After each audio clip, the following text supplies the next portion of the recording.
भारत की राजनीति को बदल देने वाला फैसला मंडल कमीशन। भारत के इतिहास में कई ऐसे फैसले हुए जिन्होंने देश की राजनीति, समाज और व्यवस्था को हमेशा के लिए बदल दिया। लेकिन 1990 में लिया गया एक निर्णय पूरे देश में आग की तरह फैल गया। सड़कें जलने लगी, विरोध प्रदर्शन होने लगा और देश दो हिस्सों में बंटता नजर आया। यह था मंडल कमीशन।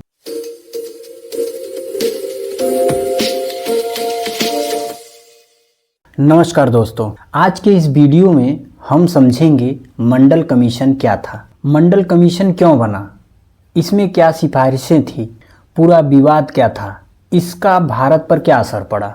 भारत में सदियों से चली आ रही जातिगत व्यवस्था ने समाज में एक बड़े हिस्से को पीछे छोड़ दिया था।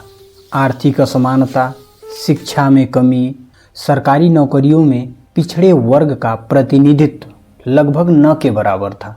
1977 में जनता पार्टी की सरकार आई और प्रधानमंत्री बने मोरारजी देसाई। उन्होंने पिछड़े वर्गों के लिए सोचा, पिछड़े वर्गों का वैज्ञानिक सर्वे हो और उन्हें बराबरी का हक दिलाने का रास्ता निकाला जाए। इसीलिए 1 जनवरी 1979 को बैकवर्ड क्लासेस कमीशन बनाया गया, जिसका प्रमुख बीपी मंडल को बनाया गया। मंडल कमीशन ने पूरे देश को बहुत अच्छे से अध्ययन किया।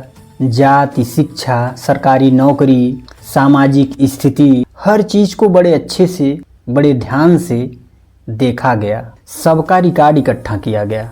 अदर बैकवर्ड क्लासेस की पहचान करने के लिए 11 सामाजिक शैक्षणिक मापदंड बनाए। 1980 में मंडल कमीशन ने सारे रिकॉर्ड सरकार को सौंप दी। रिपोर्ट की सबसे बड़ी और विवादित सिफारिश थी ओबीसी को 27% नौकरी में आरक्षण देना। जब ओबीसी को 27% आरक्षण दिया जाएगा तो कुल आरक्षण 49.5, क्योंकि एससी एसटी को पहले से 22.5% आरक्षण दिया जा चुका था। इसके अलावा मंडल कमीशन ने कहा, पिछड़े वर्गों के लिए अलग से शैक्षणिक सहायता, प्रतियोगी परीक्षाओं में उम्र और अंकों में छूट, पिछड़े वर्गों के लिए अलग से सामाजिक योजनाएं, विकास और आर्थिक बराबरी पर जोर।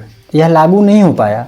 जो मंडल कमीशन की रिपोर्ट थी जब सरकार को सौंपी गई 1980 में 79 में, लेकिन आपको बता दूं 1980 और 90 तक लगातार सरकार बदलती रही, किसी भी राजनीतिक पार्टी ने रिपोर्ट को हाथ नहीं लगाया, क्योंकि यह फैसला राजनीतिक रूप से संवेदनशील था। हर एक सरकार को डर था ऐसा कदम उठाने से देश में बड़ा विरोध हो सकता है।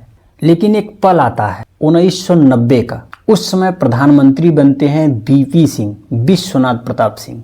उन्होंने साहसिक कदम उठाते हुए 1990 में घोषणा की ओबीसी को 27% आरक्षण दिया जाएगा। बस ऐसा विश्वनाथ प्रताप सिंह के कहते ही मानो पूरा देश हिल गया। इस फैसले के आने के जस्ट बाद पूरे भारत देश में विरोध शुरू हो गया, प्रदर्शन शुरू हो गए। कई छात्र संगठनों ने यहाँ तक कहा कि यह फैसला जाति के आधार पर नौकरियां बांट रहा है। दिल्ली से लेकर पटना, लखनऊ, बंगलुरु, हर जगह हिंसक प्रदर्शन शुरू हो गए। कुछ बच्चों ने तो आत्मदाह भी करने का प्रयास किया। आप मानो उस समय पूरा देश 2 हिस्सों में बंट गया। एक पक्ष को आरक्षण सामाजिक न्याय लगता था और दूसरे पक्ष को यह आरक्षण भेदभाव लगता था। मंडल कमीशन के इस फैसले को सुप्रीम कोर्ट में चुनौती दी गई। 1992 में इंदिरा साहनी बनाम भारत सरकार के केस में कोर्ट ने कहा ओबीसी को 27% आरक्षण वैधानिक है, कुल आरक्षण 50% से ज़्यादा नहीं हो सकता, क्रीमी लेयर को आरक्षण का लाभ नहीं मिलेगा। मानो मंडल कमीशन ने पूरे देश की राजनीति की दशा दिशा सब बदल दी। ओबीसी राजनीति एक बड़ी शक्ति बनकर उभरी। लाखों गरीब परिवारों को शिक्षा और नौकरी में मौका मिला। आज करोड़ों बच्चे केंद्र और राज्य में आरक्षण का लाभ लेकर सरकारी सेवाओं में हैं। मंडल कमीशन ने सामाजिक न्याय शब्द को भारत की राजनीति का मुख्य मुद्दा बना दिया। मंडल कमीशन सिर्फ एक रिपोर्ट नहीं था, यह भारतीय समाज की सदियों पुरानी असमानता को सुधारने की कोशिश थी। इसने बहुत विरोध और संघर्ष देखे, लेकिन आज यह भारत के सामाजिक न्याय और समान अवसर के ढांचे का महत्वपूर्ण हिस्सा है। आरक्षण सही है या नहीं, इस पर अलग अलग विचार हो सकते हैं, लेकिन इतना जरूर है, मंडल कमीशन ने भारत के इतिहास पर गहरी छाप छोड़ी है।